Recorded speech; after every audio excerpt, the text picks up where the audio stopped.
this plain. Black men, from the youngest son to the oldest grandfather, we still being used as slaves in this so-called land of the free, in 2025. Yeah, that's right. See, they dressed it up, took off the chains, gave it new words like correctional labor, rehabilitation work programs. But underneath all that political perfume, it still stinks of slavery. And I know this not because I read it in some book. Nah, I lived it. I was 20 years old when I got jammed up and landed behind bars. They called it 5 years of time, but what it really was 5 years of unpaid labor, 5 years of the state squeezing everything out of me for pennies while calling it justice.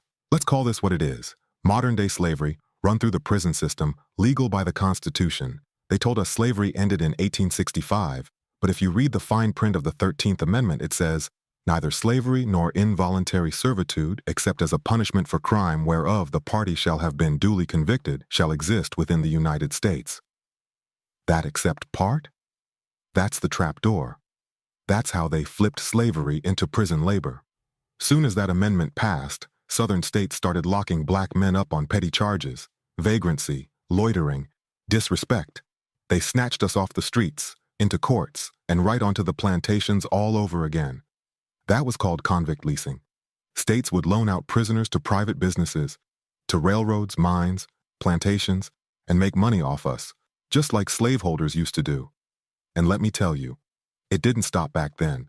Let's bring it to now. In 2025, the U.S. has 2 million people locked up. Almost 1 in 3 of them are black, even though we only make up about 13% of the population. You think that's a coincidence? You think the prison industrial complex just happened to net a generation of black men? Nah, it was designed that way. And while they got you in that cell, they working you like a mule. For pennies. You ever seen what happens inside? Men scrub prison floors for $0.13 an hour. Others pick up trash on highways in 110-degree weather for free. Some brothers cook, clean, fix the plumbing, grow the food, print the licenses, make the furniture, all for the state. And if you say, nah, I ain't doing that, solitary. No visits, no phone, no commissary. They'll starve you emotionally until you break. Now some of y'all might be saying, but Clarence, I thought private prisons were the problem. They are, but don't let the state off the hook. About 92% of prisoners are in state-run facilities, and most of those states use unpaid or severely underpaid labor to keep things running. You got Texas, Georgia, Alabama, where they don't pay inmates nothing. California, Florida, and New York, where they pay pennies per hour, if that. Federal prisons, where the pay tops out at $0.40 hour, and that's if you lucky. Private prison companies like Core Civic and GEO Group still exist. They own about 8% of the system. But the real profits, they in the state. These facilities save hundreds of millions by not paying workers. That's taxpayer money the state pockets. And who benefits? McDonald's, Walmart, Starbucks, Whole Foods. Yep, they've all used prison labor somewhere down the line. Companies like Unicor, run by the government, use inmates to manufacture military gear, furniture, electronics. You got brothers building furniture for federal judges while their own daughters gotta sit on the floor back home. Now let me switch lanes real quick and get personal. When I was in, I missed 5 Christmases, 4 birthdays, and 1 funeral, my mama's. They didn't even tell me until a week after she was buried. You ever sat in a cell knowing your mama is 6 feet under and you never got to say goodbye? And you in there pushing a mop or making uniforms for the very state that didn't even see you as worthy of mourning? That's the pain I carry. You can't measure that in dollars. Let me hit y'all with some cold, hard numbers. There are more black men in prison or jail today than were enslaved in 1850. 1 in 3 black boys born today will be incarcerated if current trends continue. Incarcerated workers produce $2 billion worth of goods and $9 billion in services every year, but only get paid $0.13 to 1 hour. In 5 states, they pay nothing at all. Only 1% of prison labor goes toward education or rehabilitation. It ain't about justice, it's about profit. Let me paint you a picture. You in prison, you wake up at 4:30 a.m. Breakfast is stale bread and a gray egg. At 5 you're out in the yard loading trash or cleaning sewage pipes. No gloves, no masks, just sweat and steel and silence. By noon, your hands are bleeding. Your back is screaming. You ask to rest? They say, you want to lose your phone calls next week? So you keep going. You finish your shift. They hand you 0.63. Can't even buy a tube of toothpaste with that. Meanwhile, your labor just saved the state 130 days. Now tell me how that's different from slavery. They say it's about rehabilitating. But here's the truth.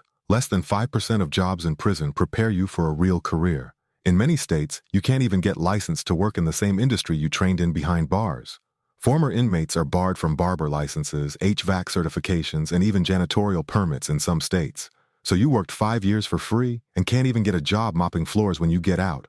Now tell me, is that justice? Or is that just another hustle? The worst part ain't the labor, it's the mental games. They strip you of identity, make you call yourself a number, tell you when to wake, sleep, eat, speak, refuse to let you hold your child, touch your mother's hand, or hear a full sentence from your wife without somebody listening. It's psychological warfare, a slow grind that breaks the soul.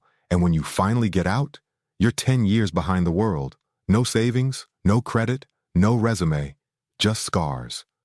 Look, I ain't just here to complain. I'm here to organize. Here's what needs to happen. Abolish the 13th loophole. Completely remove the accept as punishment for crime language. Pay fair wages to incarcerated workers, at least minimum wage. End private prison contracts. No human should be a source of profit.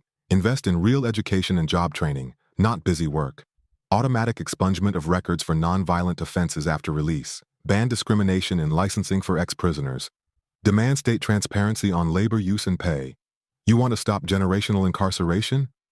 Give a man a purpose, not a number. To my 5 children, Daddy ain't perfect, but he ain't silent either. To my wife, thank you for holding it down while the system tried to break me. To every brother still behind bars, don't let them take your mind. You're more than your worst mistake. And to the system, we see you. We know what this is. We ain't gonna let you keep pretending slavery ended when it never really did. Slavery didn't die, it evolved. The fields became cells, the overseers got badges, the plantations became prisons. But truth still got a voice, and as long as I got mine, I'ma speak it, because until every man is free from the invisible chains of this corrupt system, none of us are. I'm Clarence. I'm a father. I'm a husband. I'm a man who paid his debt and still got taxed. And I won't stay quiet while they call slavery anything else but what it is. Speak it. Share it. Fight for it. The future depends on it.